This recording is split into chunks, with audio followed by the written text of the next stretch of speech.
കേന്ദ്ര സർക്കാരിന്റെ അവഗണനയ്ക്കെതിരെ NREG workers union ധർണ നടത്തി. വള്ളികുന്നം പോസ്റ്റ് ഓഫീസിന് മുന്നിലായിരുന്നു ധർണ.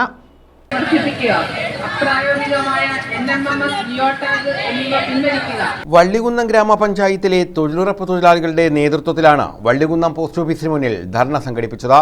കേന്ദ്ര സർക്കാർ തൊഴിലുറപ്പ് പദ്ധതിയോട് അവഗണന കാട്ടുകയാണെന്ന് ആരോപിച്ചായിരുന്നു dharna. CPM Charummood area secretary B Binu dharna ഉദ്ഘാടനം ചെയ്തു. നമുക്കറിയാം, ഈ മേഖലയാകെ ശാക്തീകരിക്കപ്പെട്ട് സംഘടിത ശക്തിയായി ശാക്തീകരിക്കപ്പെട്ടിട്ടുള്ളത് കേരളത്തിലാണ്. തൊഴിലാളികളുടെ അവകാശബോധവും തൊഴിലാളികളുടെ സംഘടനാ സ്വാതന്ത്ര്യവും സംഘടനാപരമായ ഇടപെടലും ഒക്കെ വലിയ രൂപത്തിലുള്ളത് കേരളം പോലുള്ള സംസ്ഥാനത്താണ്. ഉത്തരേന്ത്യൻ സംസ്ഥാനങ്ങളിലൊക്കെ ഇതൊക്കെ അവസാനിപ്പിച്ചു പോകുന്നതിന് വലിയ പ്രയാസമൊന്നുമില്ല. ഇപ്പം തന്നെ നിങ്ങൾ നടത്തിയ പ്രക്ഷോഭം വലിയ രൂപത്തിൽ പ്രതികരണം ഉണ്ടാക്കിയത് കേരളത്തിലാണ്. ഇപ്പം ഇവിടെ നാം നടത്തുന്ന സമരത്തിന്റെ ഏറ്റവും പ്രധാനപ്പെട്ട ആവശ്യം സമരരംഗത്ത് സജീവമായി നിൽക്കുക എന്നുള്ളതാണ്.